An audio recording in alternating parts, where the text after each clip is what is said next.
necə Gədəbəydən bir qız Everestə çıxdı. İlk qadın söhbətinə də aydınlıq gətirəcəyik. Məsəl üçün mənim şəklimi qoyurlar, vəfadan danışırlar. Bax belə qarışıq. Azərbaycanlı sözündən gedirsə söhbət, Elmira qalxıb da birinci. Yatıb Everesti yuxunda görmürsənsə, onda sən o zirvəyə çata bilməyəcəksən. Ora getmə, saçların töküləcək, yaddaşın yox olacaq. Ölüm mövzusu qətiyyən mif deyil, həqiqətdir. Yox, mif deyil.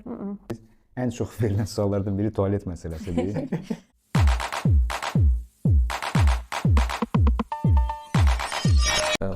Buyurun İzzət, təqdim elə Qaçaqaç podkastı.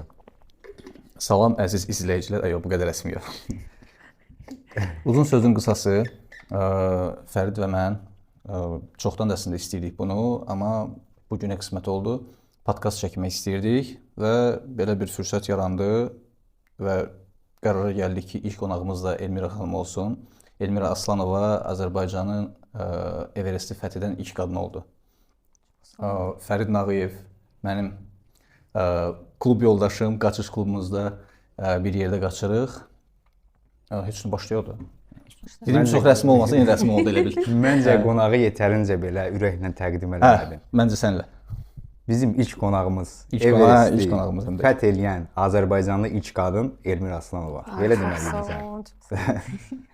Yəni ilk qadın söhbətinə də aydınlıq gətirəcəyik, çünki bu aralar biraz çox söhbət var. Araşdırma apara bilməyən səhifələr belə səhv məlumatlar yayırlar. Ona da aydınlıq gətirəcəyik və alpinizm haqqında bizi maraqlandıran suallar verəcəyik. Çünki bizim dağçılıq barədə çox da anlayışımız yoxdur. Ona görə elə suallar verə bilərik ki, siz üçün sadə səslənə bilər, amma bizim üçün sadə deyil. Bizim üçün o doğrudan da maraqlı suallardır. Belə başlayaq, Elmira xanımı tanımayan insanlar da tanısın. El dilində isə biraz tupoy suallar verə bilərsiniz. Əslində tupoy sual olmur. Tupoy sual. Elmira xanım, Elmira deyə müraciət eləyən yaxşıdır. Elmira, özün haqqında səni tanımayan insanlara özünü təqdim edə bilərsən. Harda doğulmusan, harda böyümüsən? Mən Gədəbəydə doğulmuşam, amma 6 yaşım olanda ailəm Ukraynaya köçdü və mən orada böyümüşəm və 7 il bundan qabaq, biz dağlardan danışacağıq da, 7 il bundan qabaq mən Tibetə getdim. Yəni dağlara getmirdim, sadəcə bir Tibetə getdim. Mənim bir marağım var idi və orada elə bil ki, belə bir yer var. Sən elə bil ki, dağın yanına belə keçirsən və orada 5600 hündürlük var. Və mən belə bir adam dedi ki, sən o yeri yaxşı keçmək istəyirsənsə, sən ayrı yerə get, trekking keç ki, sən biraz hazırlaşasan. Ona görə mən əvvəl Nepala getdim, bir dənə trekking götürdüm.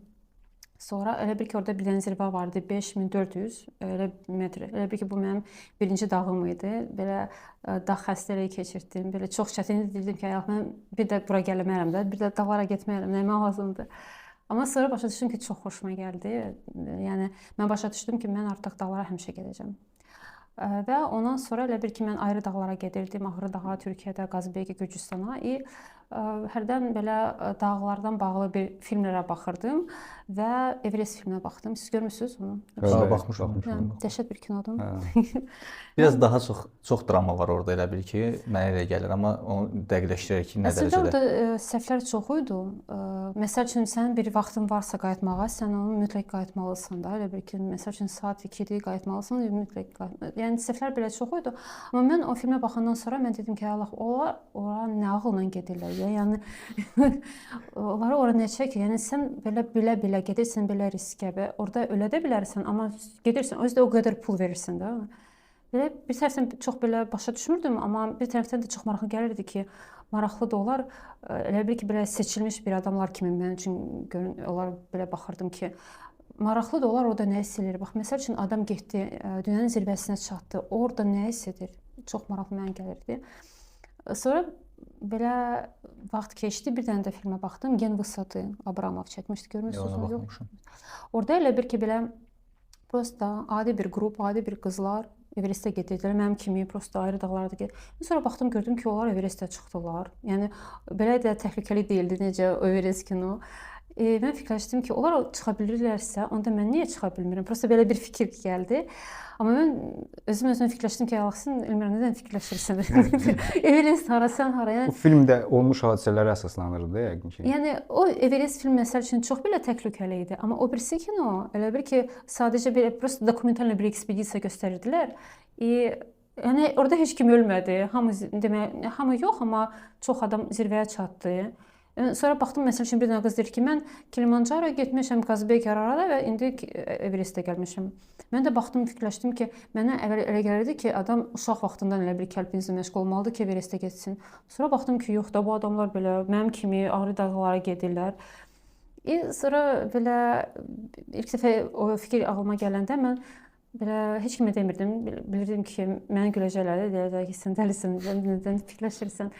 Amma elə bir ki, hər dəfə bu fikirdən vaz keçəndən sonra bir vaxt, bir müddət keçirdi, mən yenidən o Everesti düşünürdüm. Sonra belə oldu ki, mən Xarkovda, Ukraynada yaşayırdım və bizdə elə bir ki, orada bir dənə adamı tanıyırdım, Valentin Sipanin. O elə bir ki, Everestə aparırdı adamları. Və mən ona yazdım ki, Valentin, o elə bir ki, mənim agensiyamda da turlar alırdı, mən onu tanıyırdım. Mən dedim ki, mən Everestə getmək istəyirəm. Bu mümkündür. O da dedi ki, əslində mümkündür. Sadəcə bir plan yazaq. Məsəl üçün idman, qaçmaq, sonra nə yeməlisən, hansı vitaminlər qəbul etmək lazımdır, hansı dağlara getməlisən və yavaş-yavaş yəni sən o zirvəyə çatarsın. Mən çox sevindim. Artıq belə başladım hazırlaşmağa. Mən baxmışdım sizin bir intervyuda dediniz ki, Everestdən əvvəl siz getdiniz Argentinada yoxlamaq üçün də dağçılıq, yəni məşq kimi. Amma deyəsən orada tam alınmadı zirvəni götürmək. Orada bilirsiniz necə idi? Mən elə bil ki 2022-ci ildə Everestə getmək istəyirdim və ondan qabaq Aconcagua zirvəsinə çıxmalıydım və mən elə bil ki bir həftə qalmışdı, koronavirusla xəstələndim. Belə yüngül formada tez sağaldım, amma nəticəsi oldu ki, mənim qanım qatlaşdı. Mən heç kimə demədim.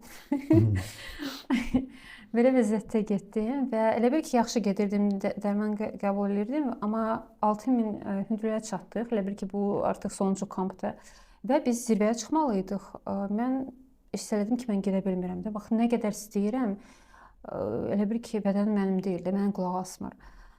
Sonra mən ekspedisiya rəhbəri məni geri qaytardı ki, sən gedə bilmirsən, çıxa bilmirsən. Mən o qədər pis oldum ki, yəni ağladım ki, necə mən zirvəyə çata bilmədim də. Ondan sonra Everestdə, yəni o məğlubiyyət sayaq da onu belə çıxmasın. Ondan sonra amma Everestə getdiniz, yəni bilə. Yox, ondan sonra mən getməli idim, amma getmədim. Sonra bir il keçdi. Mən yenidən Aconcagua getdim. Bu səfər çıxa bildim. O səfər bilirsiniz necə oldu? Mən elə bir ki, əvvəl Oxaz del Salada getdim Çili. Orada elə bir ki, o dağa çıxa bildim, artıq aklimatizasiya məndə var idi. Düz üstəmə neçə metr idi? 6000 ya 800 ya 900. Çox yüksəkdir. Və ondan sonra biz elə bir ki, getdik Argentinaya, elə bir ki, o yaxındır. Yəni sразу biz helikopterlə uçduq base campa. Çünki mənim artıq aklimatizasiya var idi. 5 gündən biz zirvəyə çıxdıq. Yəni 14 gün əvəzinə 5 günə və çox asandır. Yəni mən hərdən deyirəm ki, biz hərdən çox tələsirik ki, mən çatmalıyam, hər şey olmalıdır, indi olmalıdır. Amma mən sonra bax o dağ mənə çox şey öyrətdi ki, yəni hərdən olur ki, bax indi vaxtı deyil də, biraz gözlə. Bir ildən sonra elə yaxşı çıxdım, asan, ayrı cürdə elə bir ki, və o dağ mənə çox şey belə göstərdi ki, yəni biraz ayrı cür olmaq lazımdır. Bəs Everestin özündə belə proseslər necə gedir? Birinci hara gedirsiniz? Neçə gün qalırsınız? Biz gəlirik Katmanduya, sonra uçuruq Luklaya. Lukla elə bir ki, ən təhlükəli aeroport o sayılır. Çox maraqlıdır belə, sразу da gəlirsən belə, sразу ikinci şansın yoxdur da, yəni oturmalısan ya. Orada elə bir ki, yıxılmaq da olur. Lukladan sonra biz gedirik trekkinga. Base campa qədər. Çox adam belə sadəcə belə trekkinga gedə bilər. Yəni o yol da çox gözəl, çox maraqlıdır. Elə bir ki, çatırıq base campa 5300-dür. Orada biraz qalırıq, sonra artıq keçirik aklimatizasiya. Çıxırıq məsəl üçün 6000-ə, 6500-ə, sonra düşürük yenə 5300-ə, sonra yenə 7000-ə. Belə 4 dənə kamp var. Elə bir ki, biz 7000-ə qədər çatırıq, düşürük. Sonra biz 3 günlük uçduq Nəmçə bazara. Elə bil ki 3500-dür. Biraz dincəlməyə, çünki orada artıq yaşıllıq var, ağaclar, belə. Biraz özümüzə gəldik, sonra helikopterlə yenidən qayıtdıq base campa. Artıq zirvəyə getdik 3 gün. Base campdan zirvəyə. Əgər ki orqanizmə biraz istirahət verirsiniz, sonra təzədən qayıdırsınız. Mən bilirsiniz, mən orada xəstələnmişdim. Bax, biz Neftçi bazara gedəndə mən bilirdim ki, biz 3 günlük gedirik. Mən fikirləşdim ki, Allah 3 gün nə verər də, elə bil ki, heç nədir. Amma yox, çox, yəni mən sağala bildim, Neftçi bazara getdik. Çünki elə bil ki, sən artıq oksigen var, ağaclar var, belə. Ora neçə metrdir? 3500. 3500. Neçədən ora düşürsüz deməli? 5300-dən 2000 fərq eləyir. Конечно. 2000 fərqi. Orqanizm mən elə başa düşürəm ki, orqanizm bilsə necə təzyiq altında, pressure altında işləyir bütün günü, yəni orada kislorod azdır, hava çətindir. Sonra birdən düşəndə şeyə, nədir adı, daha aşağı yüksəkliyə düşəndə orqanizm rahatlayır, bütün proseslər sürətlənir, tez regenerasiya, tez bərpa falan. Ona görə də tez sağalır adam. Yəni mən elə başa düşürəm, belə olur yəqin ki. Base campdən Everestdən zirvəyə birbaşa gedirlər də. O təxmini nə qədər vaxt aparır? 3 günə. 3 gün. Dünya rekordu 10 saat 10 saat olmalıdır mən biləndə. Doğrudan. Dünya rekordu fastest Everest climb.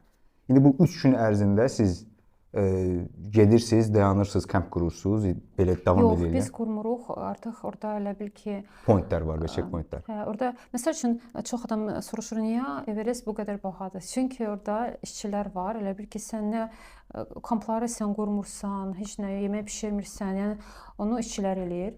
Və biz sadəcə gəlirik, artıq çadır hazırdır, hər şey var. Elə bil ki prosta kamplərə gedirsiniz də oradan məsafə olaraq, yəni bir base campdən birinci kampə kimi təxmini nə qədər saat? 12 saat, 15 saat belə çəkir? Mən belə deyim də, məsəl üçün biz saat 2-dən hardasa 12 saat hərdən 12 saat düz qalxırsınız. Hə. Yəni düz, orada fərqli bir şey var. Orada ən təhlükəli, ən maraqlı bir yer Lednik Khumbu. Onu buzlaq yoxsa? Buzlaq gedir. Buzlaq. O çox maraqlı bir yerdir, çünki orada pastoyanla nəsə tökülür, dəyişilir. Elə bir ki, belə yaşayır da o. Heç vaxt eyni qalmır da rut. Qalmır. Yəni mən onu 6 dəfə onu çıxıb qayıtmışam, heç vaxt eyni olmayıb. 6 dəfə, yəni hazırlıq mərhələsində? Hə, hazırlıq. Yəni orada işçilər var. Onlar elə bir ki, hər səhər durub yoxlayırlar da. Məsəl üçün nəyisə dəyişdirmək lazımdır, kəndiri buradan bağlamaq lazımdır, ya yolu biraz ayrı cür. Onlar orada yaşayırlar da bir müddət. Ekspedisiya olanda, sezon olanda elə bil ki, Sonra sezon qutarandan sonra heç kim orada qalmır. Hə, başa düşdüm. Mənim sizin nədir maraqlı olan bu standart neçə gündür ümumiyyətlə summit? Hardasa 40 gün, 50 gün. Onun hardasa müəyyən bir 20-30 günlük aklimatizasiya periodlarıdır base camplarda da. Base campa gəlib çatırsınız da, indi orada məşqlər falan olur. Ondan əlavə bütün gün orada nə edirsiniz? Yəni mən fikirləşirəm ki, gəldim tutalım ki base campa, tutalım ki 5000-ə də orada 1-2 dəfə qalxdım, düşdüm, sonra nə edeyim? Yəni belə düz şərait var, musiqi falan. Var, biz orada kinolarda aktivitetlər olur. Orada bir dənə belə bir böyük bir çadır var. Elə bir ki, biz orada yemək yeyirik, orada elə bir ki danışırıq, söhbətləşirik. Hər adamın öz çadırı var. Bir də belə bir opşu var. Hamı ora yığılır. Mən bilirsiniz necə, mən çox kitab yükləmişdim. Elə bilirdim ki, mən o qədər kitab orada oxuyacağam. O qədər eləmişəm belə. Heç bir dənə kitab da oxumadım orada. Çünki belə bilmirəm, belə vaxt keçir, biz çox danışırdıq. Hərdən gedib prosta dincəlirsən. Hərdən prosta tək qalmaq. Belə mənim üçün məsəl üçün mən çox sevirəm orada dağlarda prosta tək qalmaq, belə. Məsəl üçün orada da belə bir şans, sən internet də ala bilərsən, internetin olsun. Mən heç almırdım. Meditasiya kimi təsir edir. Hə. Mənim üçün dağlar belə meditasiya kimidir. Mən sonra başa düşdüm ki, heç nə oxumaq istəmirəm, prosta belə. Bizdə mən öz Instagramımda paylaşmışdım ki, bəs Everestdə qalxan insana hansı suallar vermək istəyirsiniz? Ən çox verilən suallardan biri tualet məsələsidir. Yəni orada mən ona görə soruşurdum ki, 3 gün gedirsiniz yollarda. Yəni o tualet məsələsi necə olur? Əslində mənim üçün cavab yəni sadədir. Yəni məncə orada tualet yada düşməz ümumiyyətlə. Ya da metabolizm elə zəifləyər ki, ümumiyyətlə. Orada elə metabolizm biraz ayrı cür olur. Məsəl üçün base campdə orada tualet var, belə kənd tualet kimi. Sonra elə bir ki, ayrı daha yuxarı çıxanda, məsəl üçün necə ayrı dağlarda, tam daşlar belə. Hə, elə. Sonra məsəl üçün şeyə gedən artıq məsəl üçün ikinci kampdan, axırıncı kampdan zirvəyə çıxanda vəbşə elə bir ki, istəmirsən. Yada düşmür. Ona görə də yəqin Orada elə bir ki, hər şey bədən ayrı cür işləyir. yəqin diyetavızda xüsusi diyet olur, şansı ki, adamı ağırlaşdırmır. O qədər də diyeta yoxdur. Mən sadəcə mənim iştahım olmur. Mən yemək də istəmirəm. Biz hərdən nəsə belə bir gel yeyirik ya, məsəl üçün orada belə isti su ilə belə paket şorbalar. Vəsə ondan artıq da heç nə istəmirsən. Mən bizə nə fikirləşdim? Mən adicə əsgərlikdə olanda biz də dağlarda olmuşuq. Ora indi soyuq olur təbii ki, amma Everestlə müqayisə olunması kimi deyil də yəqin ki. Orada qışda adam heç çıxmaq istəmirdi. Yəni adicə tualetə getmək istəyəndə baxırsan çölə havaya deyirsən yox, biraz da gözləyirəm. Orqanizm özü elə bir ki, yaxşı, çox o qədər də çox istəmirəm. Orada hər şey elə bir ki, bədən, orqanizm ayrı cür işləyir. Məsəl üçün biz indi burada orada elə bir ki 45 günə hamam yoxdur da, çimirsən. Влажная salfetka var, düzdür. Amma elə bir ki, elə bir ki lazım da deyil. Elə bir ki, ayrı cür hər şey işləyir orqanizm belə. Psixoloji faktor da çox vacibdir. Çünki adicə şəhərdə olanda adam yəni komfort var deyə hamam əlinin altında, su əlinin altında, tualet əlinin altında özünü beyin adam orqanizmi heç cürə yükləmir ki, biraz saxla, gözlə, tələsmə. Deyirsən ki, hamam var, girim çimim. Nə bilim, tualet burdadır, gedim tualetə. Amma orada psixoloji faktor yəqin ki, özü avtomatik tənzimləyir ki, orqanizm bütün tələbatlarını azaltsın. Çünki bayaqdan Elmira xanım danışanda mən paralellər çəkirdim qaçışla. Mən də bir müddətdir qaçışla falan məşğul oluram. Böyük qaçışlarda da təxmin elədir.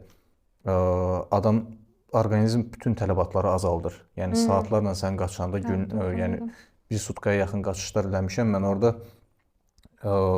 fikirləşirsən ki, adi normalda mən misal üçün bu vaxtı bu qədər yemək yeyərdim, yaxud bu vaxtı bu qədər tualetə gedərdim, bunu eləmək istəyərdim.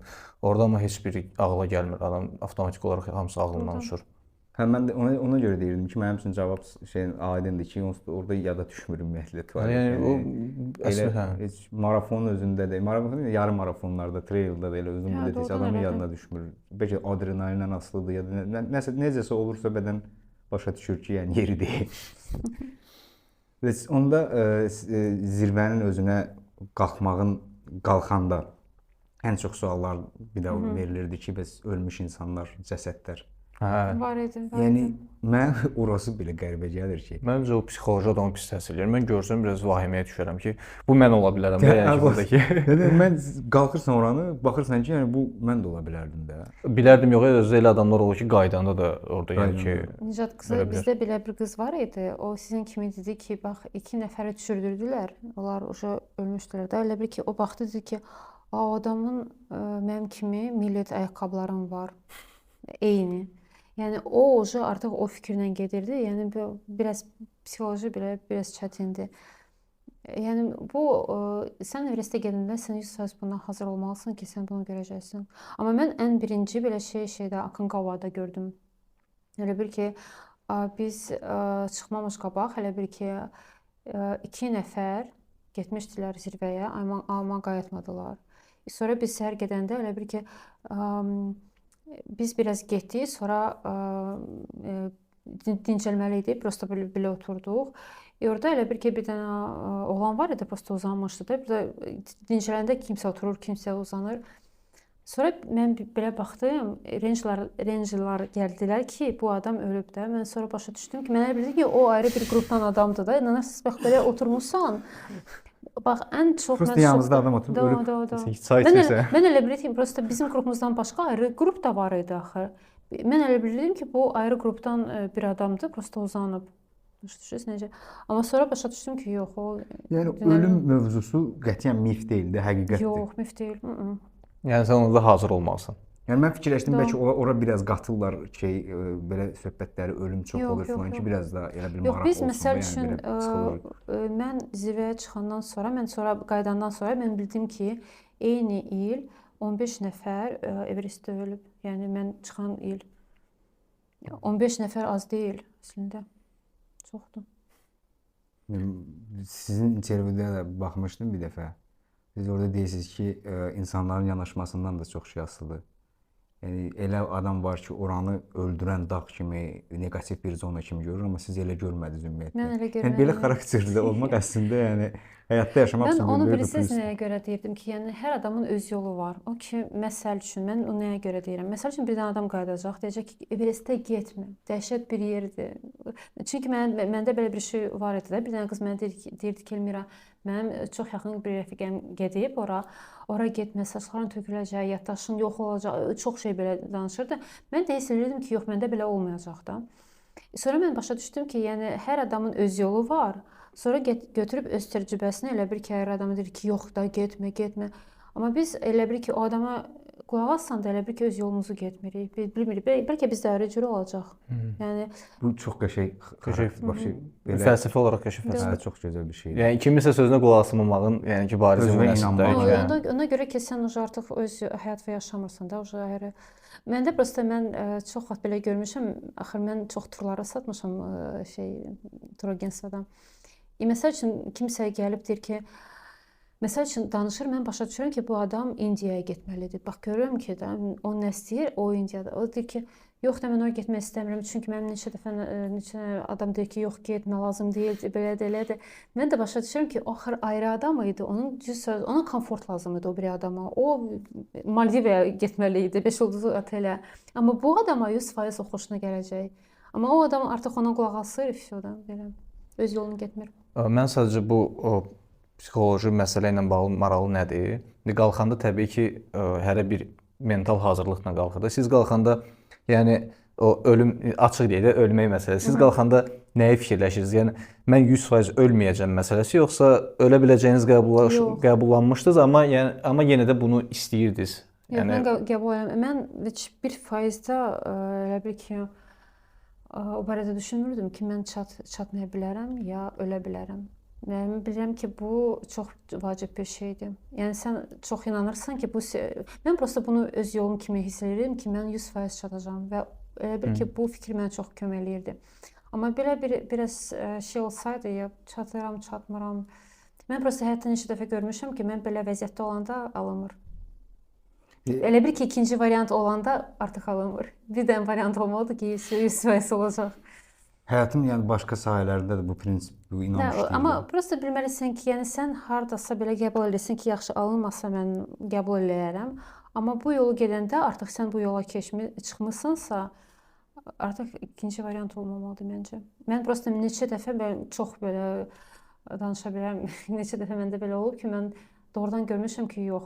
Bax mən artıq bu yolu gedirəmsə, mən əmin olmalıyam və özümə deyirəm ki, yox, Elmira, sən 100% çatacaqsan. Sənin gücün çatacaq. Sırf dağlarda yoxsa dağlardan kənar? Yox, da ayrı yerdə. Məsəl üçün mən 2 ay bundan qabaq mən Denaliyə getmək istəyirəm və mən getdim Amerikan viza almaq üçün və onu getdim Avstriyada verməyə dokumentləri. Və elə bir ki, o vizanı almaq biraz çətindir. Mən bilmirdim də verəcəklər yox. Mən indi gedirəm, deyirəm ki, inşallah versinlər, amma verməsələr pis olmayacaq. Özümü belə şey eləyirəm də, amma ikinci variant var ki, verməsələr neçə ayrı dağa gedirəm. Mən viza vermədilər. Mən çox pis oldum. Dedim ki, niyə belə? Sırası oturdum, dedim ki, yox da mən ikinci dəfə gedirəm ayrı ölkədə. Baxdım ki, istədim Türkiyəyə gedim, dokumentləri verim. Orada baxdım ki, sən imtahan olubsa, deməli indi artıq 2 il sonra verə bilərsən. Sonra mən ayrı ölkələrə baxdım. Rumıniya, Buxarestdə gördüm ki, 2 həftədən sonra elə bir ki, gedib dokumentləri vermək olar. Ora yazıldım. Bu səfər gəldim Buxarestdə, dedim ki, ayrı variant yoxdur da, mən gedirəm. Mən bu yazım 100% bunu alacağam. Sonra getdim, bax, bir dənə italyanski restoran gördüm ki, mən vizanı alıram, gəlib burada sonra qeyd eləyirəm. Vəsyoda planlaşdırdım, variant yoxdur. Mənə viza verdilər. Oyda zor. Mən sonra doğrudan başa düşdüm ki, doğrudan məndən çox, yəni biz o ki deyirlər, biz öz həyatımızı yaradırıq, eləyirik. Hər şey əvvəldən fikirdən başlayır. O ki sən o fikrə güc verirsən. Yəni sən nəyə çox fərqli deyirlər, sən nəyə fikirləşirsən, ona enerji verirsən, onu gücləndirirsən. Bir şeyə fikirləşirsən, elə bil ki, ona enerji verirsən, onu gücləndirirsən. Nədə fokus olursansa başlayır Harda bilməyə. fokus hardadır, elə bil ki, o şey olur. İndi bu psixologiya, bu mentalitet sizdə Everestdən qabaq var idi, yoxsa yəni Everest deyəndə dağçılıqdan qabaq var idi, yoxsa dağçılıqla formalaşdı? Məncə dağçılıqla formalaşdı. Dağçılıqdan formalaşdı. Yəni yavaş-yavaş gördüm ki, yəni mən doğrudan bunu fikirləşirəm və ona elə bir ki, güc verirəm. Sonra real olur. Məndə də elə bir şey olub. Məndə hər şey qaçışa bağlı. Mən də Qaçışa əvvəl mən başlayanda Fərdə də danışmışam. Mən əvvəl qaça bilmirdim. Yəni qaçışı sevməmişəm, məsafə qaçışlarını sevməmişəm. Çünki uşaqlıqdan idmanla məşğul olan adam olmuşam. Yəni 6-7 yaşımdan idmandayam. Güləş, karate, nə bilim, tekvando, bu bütün bir çox idmanla məşğul olmuşam, amma qaça bilməmişəm heç vaxt. Məşqlərdə də göndərirlər krosa, qaça bilmirdim. Təngi nəfəs olurdum, nə bilim, çatdırmırdım. Əsgərlikdə də ilə yarışlar, hazırlıqlara da yazılırdıq. Məsafə qaçışlarında bütün idmanlarda bütün normativlər hamısı eləyirdim, amma məsafə qaçışı sıfır. Sonradan qayıdandan sonra beynimə saldım ki, sadəcə qaçmağı öyrənəcəm. Qaçmağı öyrənməyə başlayanda da başladım araşdırmağa. Siz necə ki Everest haqqında kinoya baxdınız, beyninizə yatdı. Mən də qaçışla bağlı bir neçə kitab oxudum və sənədli filmlərə baxdım. Oradan bəzi şeylər beynimin içinə konkret oturdu. Başladım ultra qaçışla maraqlanmağa, ultra məsafələrdən və sadəcə öz-özümə fikirləşirdim ki, yəni 5 kilometr qaça bilməyən mən fikirləşirdim ki, adam 40 kilometri necə qaçar və 40 kilometrdən artığını, 100-ü, 200-ü necə qaçar. Yəni absurd bir fikir olduğunu fikirləşə, amma fikri beynimdən çıxartmırdım faktiki olaraq. Sonra elə bir də gördüm ki, mən yarım marafondayım, yarım marafon qaçdım. Sonra bir vaxtdan sonra bir də gördüm ki, evdən çıxdım, 45 kilometr qaçdım. Bir vaxtdan sonra gördüm ki, 100 kilometr qaçmağa çıxmışam, qaça bilmədim. Dedim ki, yox, qaçacağam. Sonra da bir də gördüm ki, Rusiyada dağlarda yarışdayam, 93 kilometrdə. Beynimə saldım ki, bu qədər vaxta çatmalıyam bunu. Gəldim, çatdım finişdə fikirləşdim ki, qaça bilirəmmiş mən. Yəni qaçmaq olur. Yəni istəyəndə həqiqətən də adam istəyəndə beyninə salanda və axıra kimi o fikirlə tutuşanda konkret gecə fikrindən çıxmır. Sənə demişdim, mən neçə dəfə yuxularıma girib qaçışlar, neçə dəfə olub ki, yuxuda görmüşəm ki, çatmıram, yuxuda görmüşəm ki, finişə 5 dəqiqə qalmış çatmıram falan. Yəni onu adam hiss eləyir və o fikir, o istək adama güc verir, həqiqi güc verir. Həqiqətən də o. Bu barədə mənim bir dənə fikrim var. Mən məsəl üçün o kinonu mən deyirəm, biz çəkmişik, birazdan premyer olacaq. O kino belə başlayır ki, sən yatıb yuxuda, yəni sən içindən yanmırsansa, yatıb Everesti yuxunda görmürsənsə, onda sən o zirvəyə çata bilməyəcəksən. Və məndə indi belə bir fikir yarandı o dodaqlara görə ki, məsəl üçün belə bir şey var ki, biz onu fikirləşirik, elə bir ki, bir vaxt keçir, yenə də onu fikirləşirik. Elə bir ki, o fikir o ki, siz deyirsiniz, yəni yavaş-yavaş yetişir, qalır. Mən fikirləşirəm ki, deməli bu bizim doğrudan arzumuzdur. Bu doğrudan bizimdir. Çünki çox vaxt həyatımızda elə şeylər olur ki, bizim deyil də, kimsə deyir, gəlib gedir də elə bir ki, belədir. Amma o fikir ki, sənin içində qalır, sən onu yenidən düşünürsən, kitab oxuyursan, o özü yaranır sənin beynində. Yuxuya girir, sonra sən deyirsən, yox, dəli bir şey getsin, sonra yenidən qayıdır. O deməlidir ki, o doğrudan sənin arzundur, doğrudan sənin yolundur. Bax, mən artıq həyatımda belə baxıram ki, mən bunu buraxdım, o da məni buraxdı, yoxsa yox. Yəni o fikir məni buraxmadısa, deməli o mənimdir, doğrudan o mənim yolumdur. Bu arada biz kino ilə bağlı deyəsən çəkilişdən qabaq danışmışıq da. Yəni o kino haqqında biraz ətraflı məlumat verərsiniz, zəhmət olmasa. Biz elə bir ki, belə bir rejissor var, Arzu Ruşan. Mən Everestdən sonra qayıtdım Bakıya. O elə bir ki, mən bir dənə intervyu oxudu. Dedi ki, mən çox maraqlıdır, mən istəyirəm belə bir kino çəkim ki, necə Gədəbəydən bir qız Everestə çatdı. Haralıdır rejissor? Rejissor hardandır? O Azərbaycanlıdır, Sumqayıtda doğulub, sonra amma çox vaxt Moskvada işləyib. Sonra biz elə bir ki, getdik İdman nazirə danışdıq. O dedi ki, biz sizə kömək eləyərik və biz belə bir kino çəkdik. Deməli, kino mənim həyatımdan, mənim yolumdan olacaq. Mənim atam, anam belə qardaşlarım, sonra Gədəbəy, Şağdağ. Sonra biz belə elə bir ki, mən necə Everestə çatdım. Bu dağları Aconcagua, Ojos del Salada, sonra hansı çətinliklər olub, Everestdə özünü göstərir. Belə bir kino olacaq. Artıq iyun ikisi hazır olmalıdır və biz sonra xəbər eləyəcəyik haçan premyer olacaq.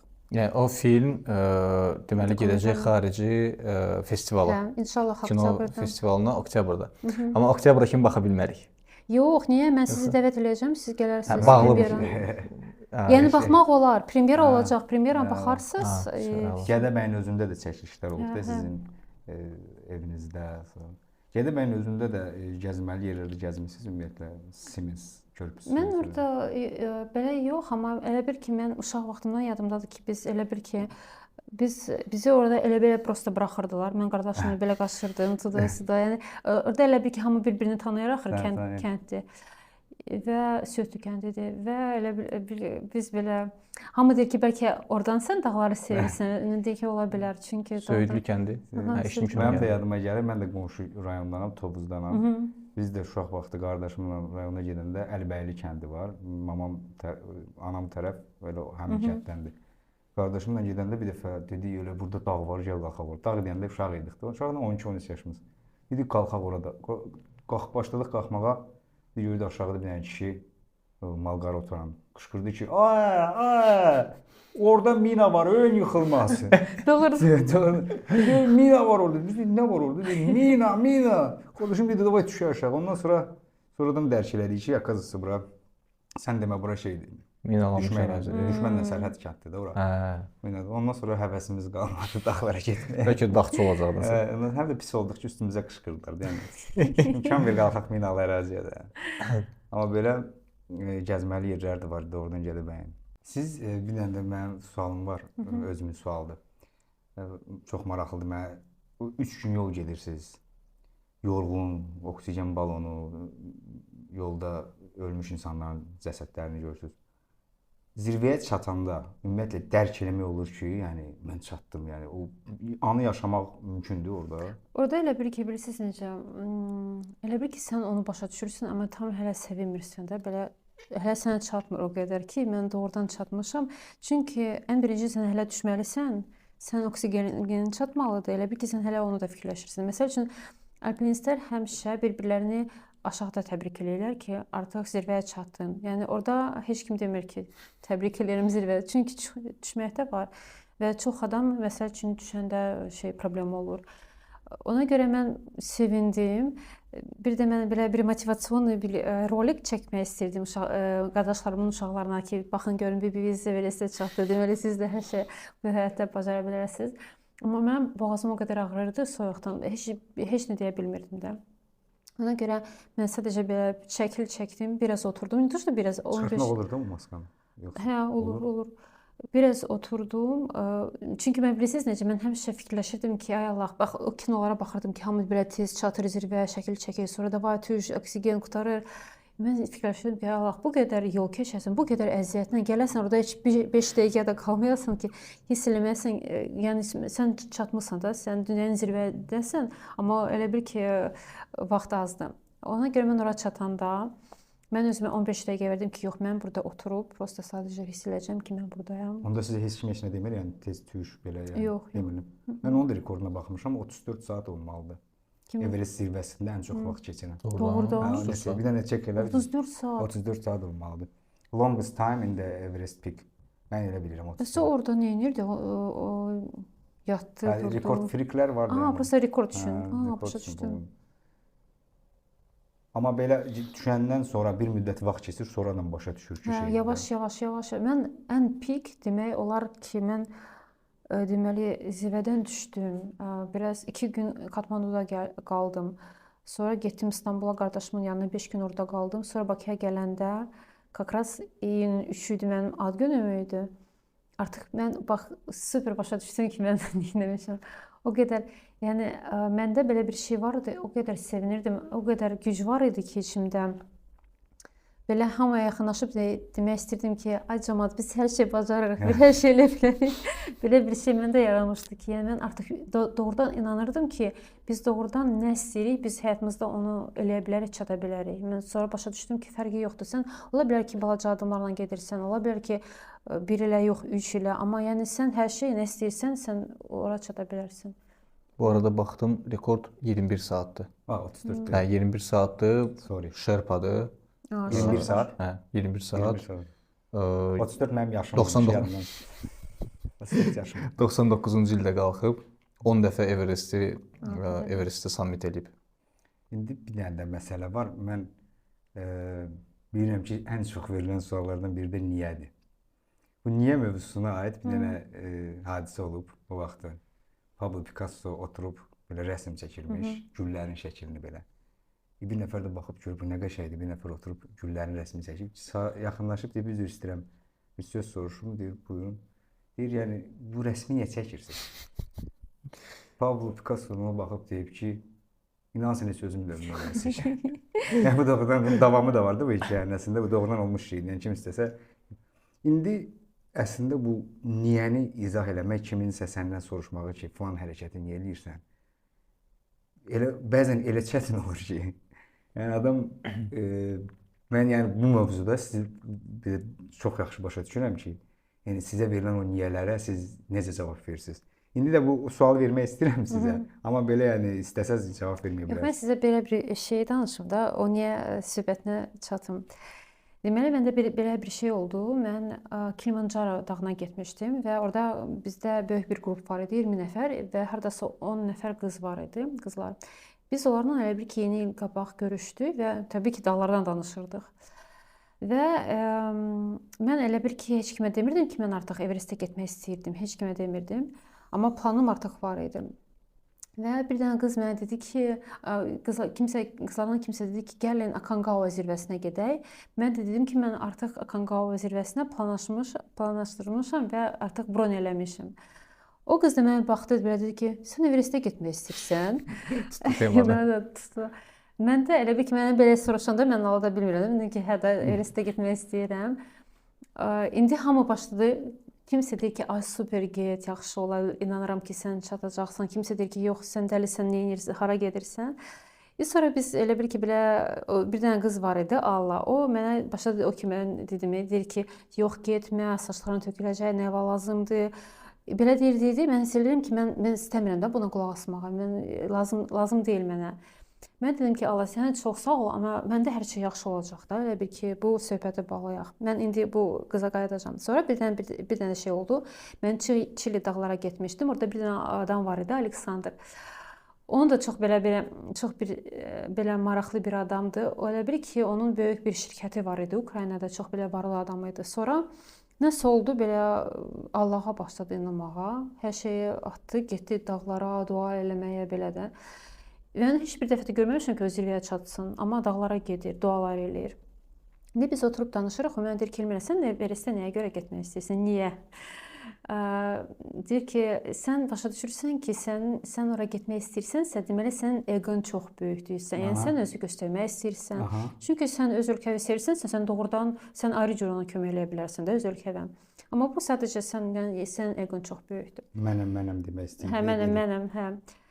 Mən dedim ki, Aleksandr, bilirsən necə, mən artıq bu sualdan o qədər yorulmuşam. Çünki mən bu sualı özümə də vermişəm və cavabsız qoymuşam. Mən artıq başa düşmüşəm ki, hə, doğrudan orada ego da var, egoizm da var, amma təkcə o deyil də. Mənim üçün bu belə mənəvi bir yoldur. Çünki mən başa düşürəm ki, bu yol mənə çox şey verəcək. Mən o yolu keçmək istəyirəm. Mən o dağın gücünü hiss eləmək istəyirəm. Yəni o dağ mənə çox çəkir. Və mən artıq mənə cavab lazım deyil. Mənə bəsdir ki, mən bilirəm ki, mən 100% ora getmək istəyirəm. Mənə bu bəsdir. Nəyə görə getmək istəyirəm? Mən sonra başa düşəcəm. Və sonra belə çox maraqlı bir şey oldu. Mən Everestə çıxdım, qayıtdım. Belə oldu ki, biz Valentinlə Venada, mən orada qardaşımın yanına getmişdim. O da ora gəlmişdi, bir günlük görüşdük. Və elə bir ki, Valentin ekspedisiyanın rəhbəridir də, bir yerdə getmişdik. O da hər il elə bir ki, yeni qrup Everestdə aparır. İndi oturub danışırıq, mən deyirəm ki, Valentin, bu il Everestdə kim gedir? O başlayır deməyə, mən də inanırsınız, o qrupun içində Allah və Aleksandr.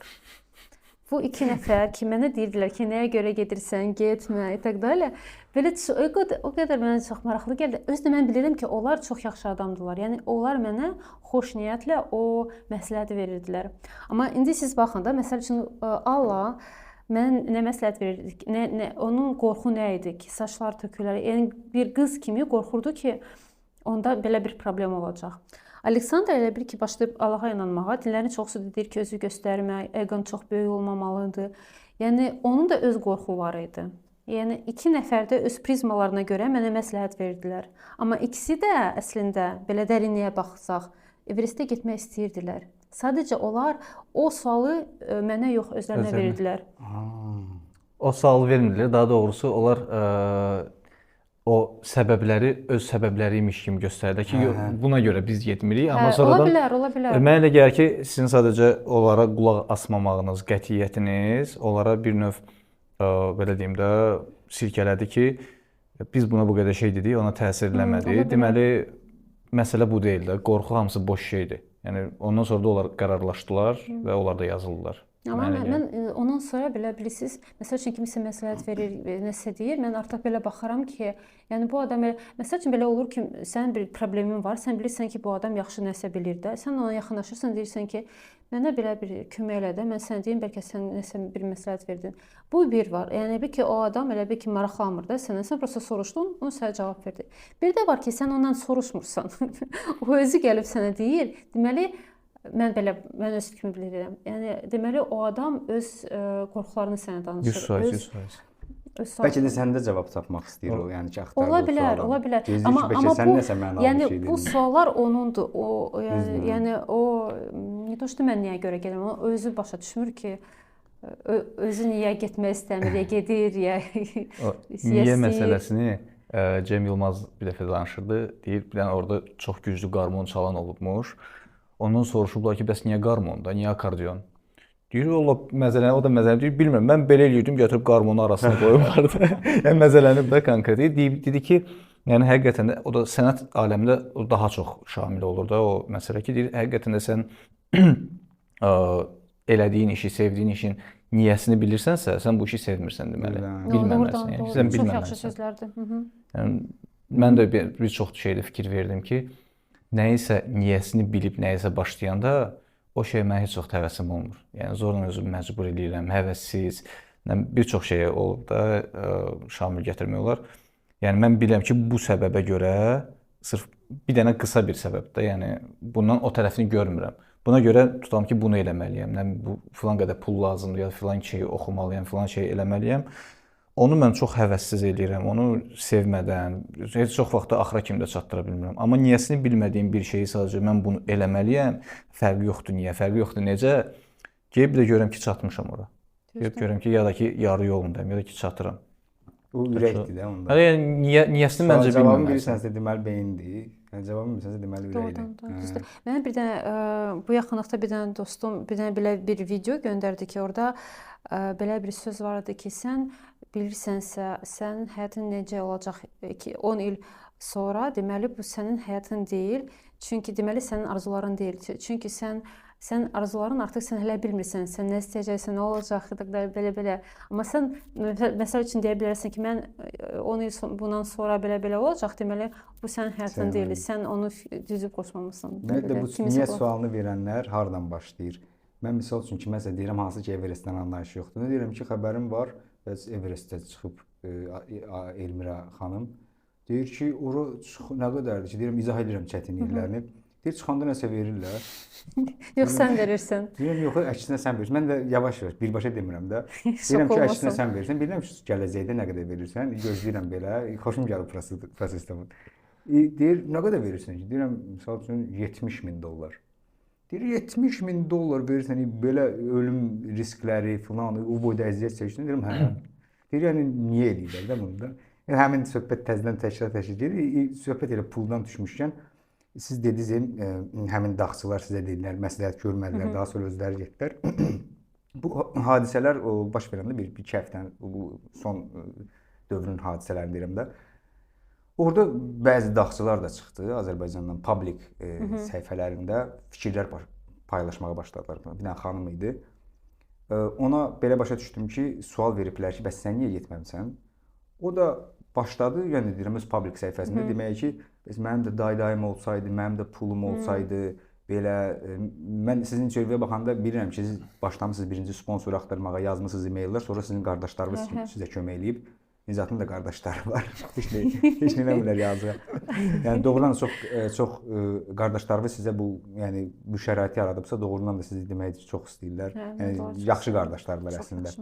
Sizin qardaşlarınız sizə kömək eləyib. Bu xanım da danışır, deyir ki, bəs mənim də dayım olsaydı, pulum olsaydı, sugar daddy söhbət də gedir orada. Yəni mənə də biraz belə şey gəldi ki, sugar daddy-ni bir dənə Everestdə şamil eləməmişdilər. Yəni artıq Everestdə də şamil elədilər. İkisini də bir yerə sığışdıra bilmirdim. O gülməli gəlirdi ki, yəni hansısı xanım oturub fikirləşər ki, bir də sugar daddy-im olsaydı mən Everestə gedərdim. Yəni o düşüncədə olan qadın heç vaxt Everest arzulaya bilməz. Maksimum Maldiv fikirləşə bilər. Maldiv fikirləşə bilər. Ona görə də bu pul söhbəti bu məsələni biraz da qəlizləşdirir. İndi suallar da o vermişlər mənə hansı ki Instagramda uşaqlar deyir ki, orada doğrudan da mı amma o xanım bəzi faktlar da dedi, doğru, yəni yoxladım, həqiqi faktlar idi ki, məsəl üçün Everestdən də çətin əslində zirvələr var. Daha sonra daha təhlükəli zirvələr var. Onu düz deyirdi. Biraz aqressiv çıxış eləyirdi, amma belə faktlarla düz deyirdi bəzi şeylər. Sonra dedi ki, orada paketlər də olur. Yəni elə qiymət sən ora verə bilərsən ki, elə bir pul verə bilərsən ki, sənin işin daha da asanlaşdırar. Doğrudan da yəni elə şeylər Doğrudan var. Elədir. Hə, məsəl üçün bizim qrupumuzda elə bir ki mən o pul ki mən vermişdim, elə bir ki orada standart oksigen var idi, 6 balon. Amma məsəl üçün 2 nəfər bizim qrupumuzda 2 qat daha çox götürmüşdü. Elə bil ki 12 balon, 2 nəfər köməkçi. Amma elə bil ki buna sən daha məsəl üçün buna sən $15,000 daha çox verirsən. Əlavə. Köməkçi necə kömək eləyir? Şırpa, yəni. Necə kömək eləyir? Sən bir balon aparırsan, nəfəs alırsan, qalanları da onlar aparırlar. Yəni prosta ekstra adam tutur ki, o gətirsin. Amma yenə də özün yeriyirsən özün. Hə, amma belə bir var ki, sən məsəl üçün sənin 6 balonun var, sən baxırsan da ki, o sənə bəs eləsin. Məsəl üçün sən həyəcanlı olanda sən daha çox oksigen istifadə edirsən, sonra sən belə yuxarı qalxanda daha çox, belə düz gedəndə daha az. Sən onu regulirovka eləməlisən ki, sənə çatsın. Amma məsəl üçün sən oksigen balonların çoxdur, sən belə maksimuma qoyursan, nəfəs ala gedirsən, sən heç bir problem yoxdur. Artıq pul deməli oksigenə, bir də şerpalara gedir ki, onlar da sən Yəni fikirləşmirsən də artıq pulun varsa. Bunun daha da belə challenge, belə daha da belə çətin variantı vardı. Çünki biz axırıncı dəfə Iron Man var, Azərbaycanlı Elçin Bəkirli. O demişdi ki, mən istəyirəm gedim Everestə, amma daha az büdcə ilə ki, çünki biraz Iron Man mentaliteti də onda, yəni çətin yox. Yəni elə bir variant da var ki, hansı ki biraz da daha az pul verərək daha çətin yolla gedə bilərsən. Yəqin oksigensiz getmək istəyir. Oksigensiz amma məncə ancaq pro gedilər, bir də şırpalar gedir də, yox? Yox, elə adamlar var, amma sən onu doğrudan, məsəl üçün adi bir adam məncə ora gedə bilməz, belə oksigensiz. Məsəl üçün, çünki mən hiss etmişəm ki, məndə bir neçə dəfə belə olub ki, artıq qurtarmışdı oksigen. Onu dəyişənə qədər elə bir ki, sən elə gəl ki, o ki, kinoda göstərirlər, sən adam kurtkasını belə çıxardır, nəfəs ala bilmir. Sən elə gəl ki, sən kurtkalı belə açsan, elə bir ki, hava gələcək nəfəs, amma əslində prosta sənə oksigen çatmır.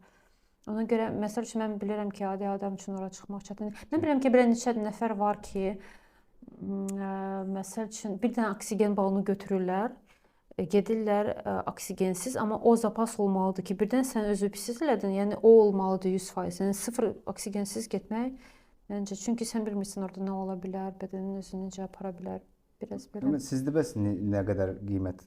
Məndə $60,000 idi.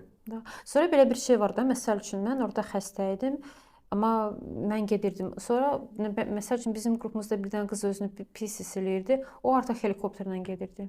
Amma bir helikopterlə uçmaq hardasa $4,000-dır. Helikopterlə hara kimi? Məsəl üçün o base campdan 6500-ə.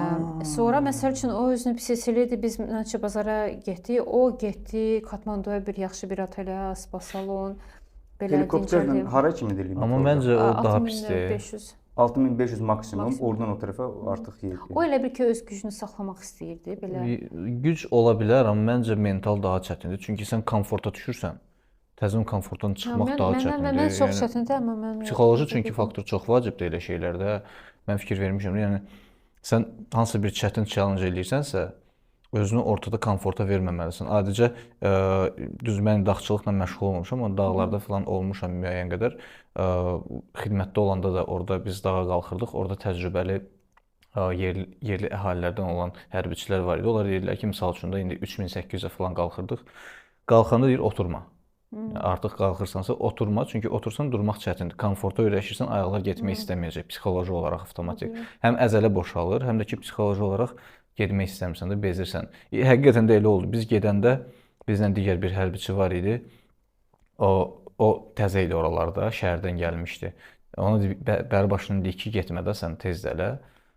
Bizlə gedəndə yarı yol yox, zirvəyə çatmağa bir 200 metr yüksəklik qalmış falan, bəlkə daha az, 100 metr bəlkə də. Oturma dedik, oturdu. Dedi ki, biraz dincəlim, qalxacam. Ondan sonra qalxmadı. Ondan sonra düşdü aşağı. Əsas ölmədi də. Yox, sağ qal. Amma yəni ki, qalxmadı sözdən sonra amma əziyyət çəkdi də. Yəni konkret əziyyətə düşdü, çünki hava qaralırdı, zirvəyə çatmaq yaxın idi. Yəni 100 metr yüksəklik qalıb zirvəyə, amma aşağı qalıb 1200 metr. Yəni o qalxdığımız yolu qaça-qaça tez baza getdi. Mən üçün belə şeylər çox çətindir. Bax mən ən birinci dəfə dağlara gedəndə Nepala elə bil ki, orada bizdə belə qızlar var idi. Görüm gözlərini yaxşı hiss edirdi ki, "Südə mən bezdim, mən getdim aşağı." Mən də belə baxırdım ki, mən ölürdüm də. Mən doğrudan da xəstəlik birinci dəfə hiss elədim ki, nədir? Yəni güclə gedirsən, sənin bədənin artıq belə çox çətindir. Amma mən deyirdim ki, mən zirvəyə çatacağam. Sonra orada elə bir ki, qabağa elə adamlar var idi ki, zirvəyə çatmışlar, sonra düşürdülər, məni görürdülər, mən vəzən dedi ki, "Davay, biraz qalıb, 100 metrə qalıb." Başqa qruplarda yəni. Hə, başqa qruplar. Amma mənim üçün məsəl üçün 100 metrə, 200 metrə qalıbsa, sən zirvəyə çatmırsansa, mənim üçün bu çox çətindir. Bəs mən hələ söhbətində biraz qalmışam. Əsas hamı onu maraqlandırır da. Özümdə də çox fikirləşdim. Yəni fikirləşdim, böyük summadır da. Amma sonra ətrafa baxırsan belə insanlara da, yəni istəkdən çox şey asılıdır. Adamlar var, ev almaq istəyir. Yəni fikir odur ki, mən ev almaq istəyirəm, mənim evim olsun. Oturur, nə edir, ipoteka, kredit, özünə ev alır, bunu istəyir. Adam var, maşın istəyir. Adam da var, konkret olaraq Everest istəyir. Yəni istəyən adam üçün də belə ümumi götürəndə, yəni o pulu verməyi ora adam biraz da dərindən fikirləşəndə başa düşür və mümkün sayır. İndi o pulu siz həmin o 60 min dollarda orada da yəni psixoloji nəsə sizdə ümumiyyətlə proses oldu ki, yəni mən orada da beyində rəqabət getdi, ümumiyyətlə bəlkə düz eləmirəm, bu qədər pul veririk bura, mən belə oyun. Mən bilirsiniz necə, mən o ki mənə Eldar qardaşım verdi, mən biraz pis oldu ki, mən sponsorla getmək istirdim ki, yəni sponsorlar üçün bu pul çox böyük bir şey deyil, özdə elə bir ki reklam kimi onlar üçün olur da, elə bir ki. Amma mən məsəl üçün Bakıdan İstanbula uçdum, sonra Katmanduya bu yol pulu istəyirəm, fikirləşdim ki, ay Allah, mən qardaşımın pulunu xərcləyirəm, ay Allah, mən nə edirəm? Sonra belə fikirdən gedirdim, sonra dedim ki, Elmira, sən bu yolu artıq gedirsən, sən qardaşımın pulu, yəni indi variant nədir? Belə bütün yolu belə fikirləşəcəksən, ay Allah, mən nəyə görə götürdüm, nə edirəm? Oğurlamamısan da faktiki olaraq qardaşını. Ya da sən onu qəbul edirsən.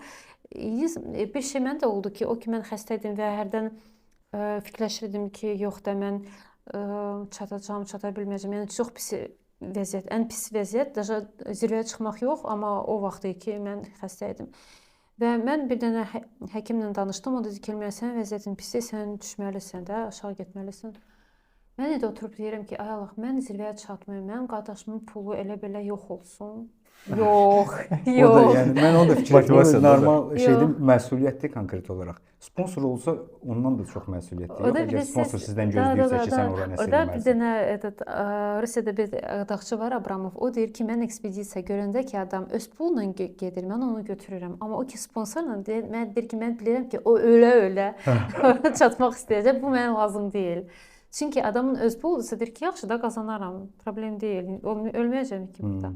Amma o ki mən bilirdim ki, mənim qardaşımın puludur, özdə belə Hasan verməyib, belə cibindən çıxardıb verməyib. Ona görə mənim üçün çox şeydir ki, yox, mən bu zirvəyə çatacağam, belə olmaz. Normal motivasiyadan. Hə.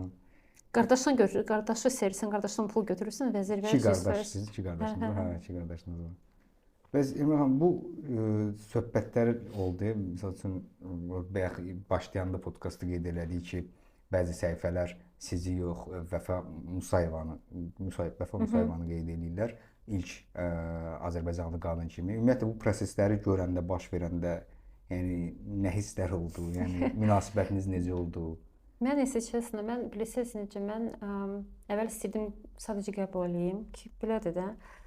Sonra sadəcə baxırdım da, hər yerdə yazırdı ki, təbrik edirik, birinci. Mən də oturdum belə fikirləşdim ki, yaxşı, o birincidirsə, deməli mən kiməm də. Və fikirləşdim ki, yox da mən bilirsiniz, mən istəyirəm mehribançılıq olsun, heç kimlə heç nə deməsin. Mən dedim ki, mən bunu qəbul edirəm də, həmişəki kimi həyatımda. Amma sonra mən gördüm, yəni mən sonra oturdum dedim ki, özümə Elmira, sən Everestdə ən birinci özə görə getmisən də. Yəni sənin Everestin həmişə səndən qalacaq. Belə söhbətləşirdim özümlə, amma mən hiss etdim ki, mən başlayıram xəstələnməyə də.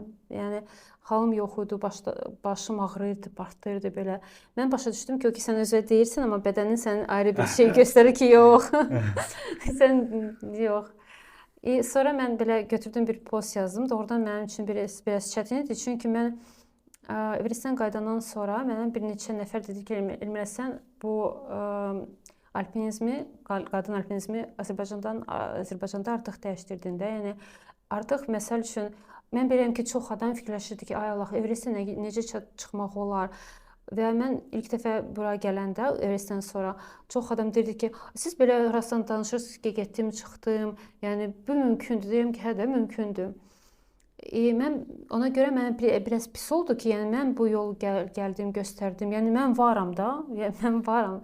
Sonra elə çıxdı ki, mən yoxum. Belə bir ki, mən özüm belə hiss etdim ki, mən yox oldum. Ona görə mən götürdüm belə bir. Bu həm də onu göstərir ki, təqdimatdan da çox şey asılıdır. Elə adamlar var, məsələni araşdırmağı xoş görür. Mən də Nizat elə insanlarıq ki, biz nəsə eşidəndə gedib özümüz araşdırırıq.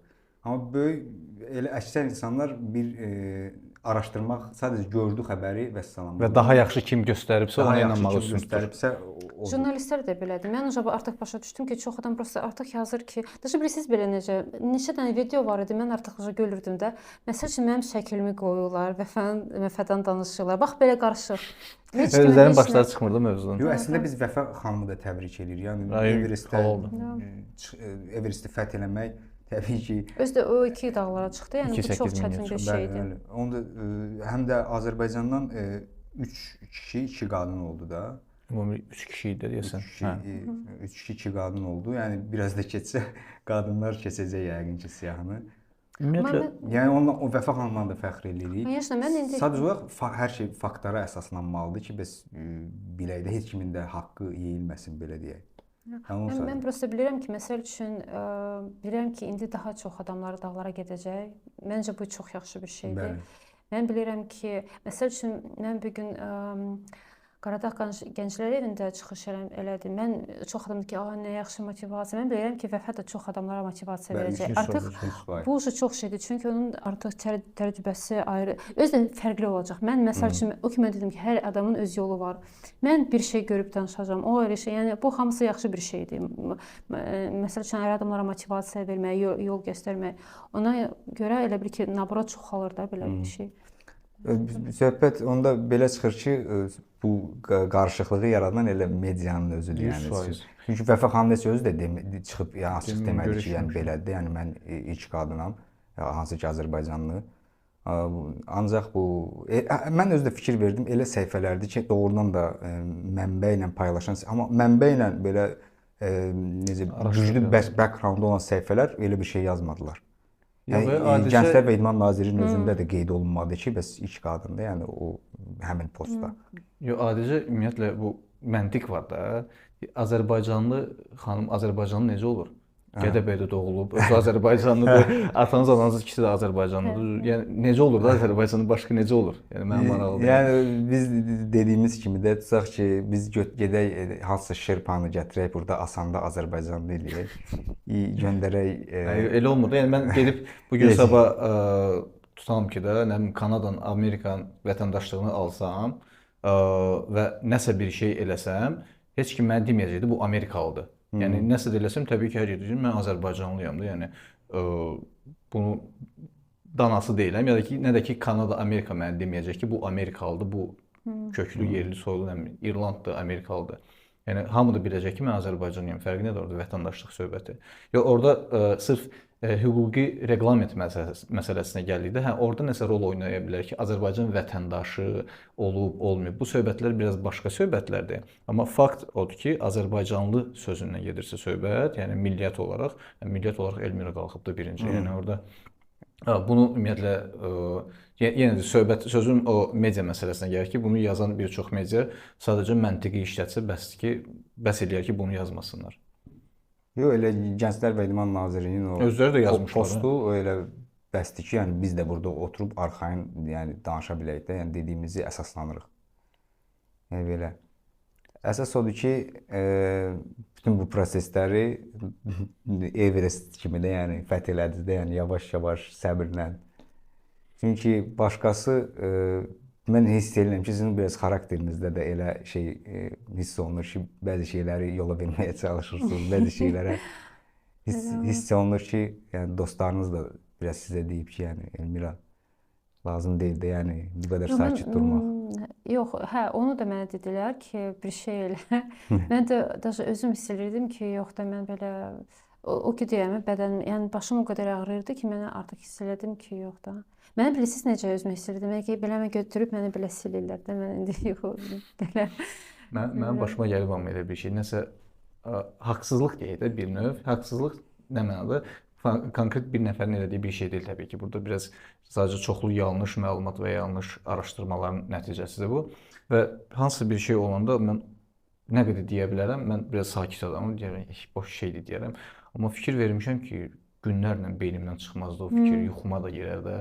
Ona görə məncə yəni faktiki olaraq hardasa həqiqət varsa, onu sadəcə gizlətmək lazımdır bu qədər. Mən də bilirsiniz bir maraqlı şey sizə danışım ki, o da mən biraz başa düşdüm. Mən bilirsiniz necə belə bu situasiyalara necə baxıram ki, bu nəsə bir dərsdir, nəsə mənə verəcək. Yəni mən sadəcə buna baxmalıyam və qəbul etməliyəm nə isə. Çünki bu nəsə mənə verəcək. Sonra mən fikirləşdim ki, bax bu situasiya mən həyatımda elə bir ki, nəsə belə oxşayan bir şey olub. Sonra başa düşdüm ki, bax bizim həyatımızda həmişə oxşayan situasiyalar olur. Eyni oxşayan. Sonra yadıma düşdü ki, məsəl üçün mən Ukraynada Xarkovda yaşayanda mənim Turagensam var idi və elə bir ki, belə oldu ki, mənim bir dənə işçim dedi ki, mən də Turagensam açmaq istəyirəm. Mən dedim ki, yaxşıdır, normal baxıram ki, bir adam işlədi, sonra öz agentini açmaq istədi. Amma o götürdü agentini mənim ofisimin yanında açdı, eyni agentstva. Sonra reklamı elə elədi ki, mənim turistlərim mənim yanıma gəlirdi, amma elə olurdu ki, ora gedirdilər. Bilirsiniz mən nə edirdim? Heç nə.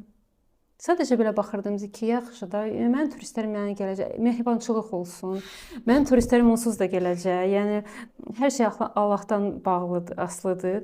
Yəni sadəcə buna belə heç nə eləmirdim.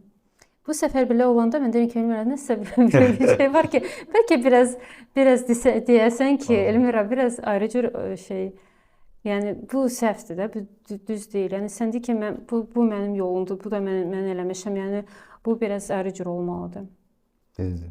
Əsas məsələ bayaq siz də dediyiniz kimi, yəni onsuz da bundan sonra mən əminəm ki, çox vaxt keçməyəcək ki, bir nəfər də Azərbaycanlı xanım çıxacaq ora, mən əminəm bundan. Bəy də çıxar inşallah. Yəni çıxacaqlar. Mən artıq neçə nəfəri bilirəm. Bir dənə oğlan var.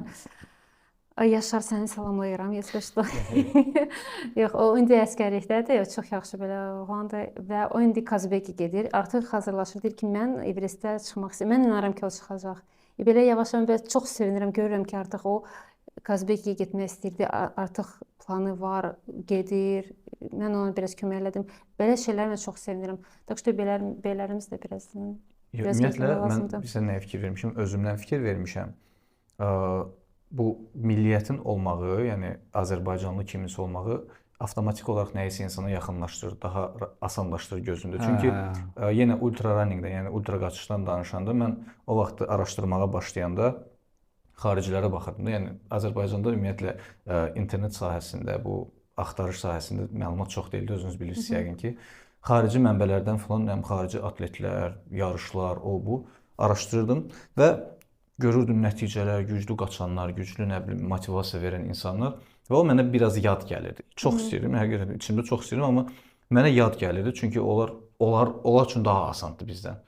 Sonradan Elmiri gördüm, başladım görməyə qaçışla məşğul olanda. Yəni o Azərbaycanlı olmağı və Dəlisov challenge-lar eləməyi, müxtəlif nə bilim neçə 100 kilometr bir neçə günə qaçıb, xarici yarışlara başladı getməyə, öz hesabına hamısını eləməyə. Onun yəni ki, mənlə eyni şəhərdə, eyni yerdə, eyni yaxın regionda, eyni dili danışmağı belə mənim gözümdə artıq bu istəyimi daha asanlaşdırdı. Yəni dəyərsizləşdirmədi qətiyyən, amma nisbətən daha əlçatan elədi mənə mental olaraq. Ondan sonra mən də başladım fikirləşməyə ki, həqiqətən də eləyən var da bunu. Sonra başqalarını başladım tanımağa, onu bunu. Yəni 100% ki, sizin də bu Everestə qalxmağınız, indi ümid edirəm bizim də podkastımız biraz daha geniş kütləyə yayılar və başqa insanlara da 100% ki, artıq verib əminəm və yenə də motivasiya verəcək, həvəs verəcək. İnsanlar başlayacaq fikirləşməyə, Elmira qalxıb, nə bilim, Vəfa qalxıb, İsrafil qalxıb, sonra sizin dostunuz Kazbegi qalxacaq, o da qalxacaq və başa düşəcəklər ki, həqiqətən də o qədər də əl çatmaz deyil, bu mümkündür. Yəni əsas mən də istəyirəm ki, həmişə elə olsun. Əsas mənim üçün çox adam fikir vermişəm, bəzi insanlar olur ki, nəsə eləyəndə biraz egosu aşırı çox olur, paxıllığı çox olur və istəyir ki, ondan başqa heç kim eləməsin, bunu yeganə qalsın. Amma mənim xasiyyətim elə deyil, mən düşünürəm sizdə də eynəndir. Mən istəyirəm ki, mən bunu eləmişəmsə, gəlsin bir 5 nəfər də eləsin məndən. Sonra mən 5 nəfər eləyəndən sonra mən deyirəm, əla, siz gəldiniz, mən gedirəm başqa şey eləməyə, mən gedirəm Kaykiyə qalxmağa, Makalvaya qalxmağa. Yəni sizin də xasiyyətiniz elədir, mən hiss edirəm və elə də olacaq. Yəni görəcəksiniz kimsə gələcək Everestə, indi bilmirəm, dağçılıqla bağlı növbəti planlarınız yazmışdınız ki, Azərbaycan dağlarını daha dərindən istəyirsiniz araşdırasınız yoxsa? Mən indi Denali dağına getmək istəyirəm. Mən 7 zirvə proqramı eləmək istəyirəm. Bilirsiniz o proqramı? 7 zirvə. Elə bil ki, 7 kontinentlərin hər kontinentin ən yüksək zirvəsi. Məndə artıq yox, hər qitənin ən yüksək zirvəsi. Məndə artıq 3 var. Kilimanjaro, Konqaua, bir də Everest. Konqaua Cənubi Amerika, Kilimanjaro Afrika, Asiya. İndi Amerika, Denali, McKinley. Onun adını dəyişdiriblər də. Trump gəlib o Amma viza aldınız. Viza var. Əla. Viza var. 10 illik. 10 illik gedir. Nə vaxtda planlaşdırırsınız, sir deyilsə? Mən əslində mayın axırı getməlidim. Sonra bu kinoya görə biraz uzandı. Biz əslində bunu apreldə qurtarmalıydıq. Sonra may. İndi az qalıb, amma elə bil ki, mən gözləyirəm ki, biz bu premyera olsun. Sonra elə bil ki, bir neçə dənə tur var. Ya 6-sı, ya 9, iyun 6-sı, 9-u. Mən elə bil ki, 2-3 günə dəqiq biləcəm kino hansı günə olacaq premyeram film. Ondan sonra elə bil ki, dəqiq. Premyeraya biz də gələcəyik, düzdür? Konyasında, əlbəttə. İnşallah. Yəni doğrudan da mən elə bu söhbətin özündə də siz danışanda ki, misal üçün kimsə sizi həvəsdən salmaq istəyirdi, pozitivə kökləmək, doğrudan mənə çox motivasiya verdi. Həqiqətən tək Everestə qalxmaq yox, ümumiyyətlə həyatda istənilən nəyəsə nail olmaq üçün doğrudan da adamın özünə inanmağı, pozitivə köklənmək. Mən bu arada da kitabda yazdım indi şey. Yəni mən bilirsiniz, həyatda nə başa düşdüm ki, yəni hər adam fərqlidir də, unikaldır. Hər bir adam unikaldır. Amma biz çalışırıq. Yəni səndən başqa heç kim bilmir. Sən nə istəyirsən, sənə nə lazımdır, sən öz həyatını necə yaşamalısan, səni nə xoşbəxt eləyir. Amma biz öz həyatımızı elə bir ki çalışırıq. Kimsə nəsə deyir, kiməsə qulaq asırıq belə. Ona görə mən ən çox başa düşdüm ki, məsəl üçün sən başa düşəndən sonra ki, məsəl üçün sənin həyatında hər şey ancaq səndən asılıdır. Sən elə bil ki, artıq heç kimə demirsən ki, niyə belə oldu, niyə belə alınmadı. Etdikləri özün cavabdeh olursan. Özün, və başa düşürsün ki, ən yaxın sənin dostun sənsən. Çünki mən, məsəl üçün bugün belə bir sual var idi. Bunlar hamısı dağdan gələn. Çünki mən məsəl üçün bu gənclər evində orada da soruşdular ki, bəs sizdə dağlarda pis olanda sizə kim motivasiya verdi, kim kömək edirdi? Mən dedim ki, özümə. Yəni sən doğrudan özünə deyirsən ki, məndə belə bir dua kimi bir şey var idi. Mən Everestdə pis olanda mən deyirdim ki, sən güclüsən, eləyə biləcəksən. Yəni mən özümdən belə bir motivasiya kimi belə danışırdım ki, Elmira, sən Everestə gəlmisən, sən özün seçmisən, sən heç kim gətirməyib ki, məcbur eləməyib ki, özün gəlmisən, sənin yolundur, özün seçmisən. Vəsə, istəyirsən indi aşağı düş. İstəmirsən, vəsə davam et. Orada qardaşın pulu da. Bir dənə bir şeyi mən başa düşmüşəm. Ona yekunlaşdıq yavaş-yavaş söhbəti. Ümumiyyətlə kiminsə sözünə qulaq asmaq məsələsinə gələndə axır bir neçə ildə onun mən fərqinə varmışam ki, kiminsə sözünə qulaq asıb nəyisə eləməyəndə o birincisi qat-qat daha çox peşmançılıqdır. Və insan öz-özünü yeyir ki, mən eləmədim və o insan ömrünün axırına kimi məncə qala bilər. O peşmançılıq nəyisə eləməyib peşmançılığını çəkməkdənsə eləyib peşmançılığını çəkmək daha yaxşıdır və ikinci məsələdə onun da fərqinə varmışam ki, kimsə sözünə qulaq asıb nəyisə əldə etməyəndə, nəsə mənfiyə gedəndə, nəsə bir şey itirəndə, sonra həmin adama desən ki, yəni 100% əminliklə deyirəm ki, həmin adama desən ki, bəs sənə qulaq asdım, belə oldu, sənə kim deyir ki, qulaq asdın, nə qulaq asırdın? Düz qulaq asmadın. Mənim bir dostum təzəlicə məndən məsləhət aldı ki, dedi ki, bəs belə-belədir, mənə deyirlər ki, eləmə. Mən dedim ki, özünə bir sual ver. Eləməyəndən sonra nəyisə itirdiyini anlasan, həmin adama desən, o sənə bu cavabı verəcəkmi? Əgər verəcəksə, qulaq asma. Əgər yox verməyəcəksə, axıra kimi öz dediyinin arxasında durub səninlə dəstək olacaqsa, onda qulaq asa bilərsən bəlkə. Dedi ki, yox 100% verəcək o cavabı. Dedim, bax da özün bil. O da qulaq asmadı, getdi öz işində alacaq və bu dəqiqədə xoşbəxtdir. Düzdür. Ona görə əsas özünə qulaq asmağı bacarmaq lazımdır. Çox sağ olun ki, gəldiniz. Həqiqətən çox xoş oldu. Bizim dəvətimizi qəbul elədiniz. Biz də birinci podkastda ola bilsin nəyisə düz dedik, İnşallah nəyisə düz uğurlu olsun demədik. sizin podkastınız. Podkastın adını qeyd eləmişdik biz. Qaça. Çox xoşuma gəldi. Biz də sizcə qalxa bilərik oradan Everestə? Əlbəttə. Niyə də yox? Biraz da Mən çıxa həvəsləndim. bilirəm. Bir dənə şuqırdan tapaq. Şükür mami taparsan sən. Çox sağ olun. Xoş oldu. Çox sağ olun. Olsun bizim podkastın axırı. Okey. Çox sağ olun. Çox sağ olun.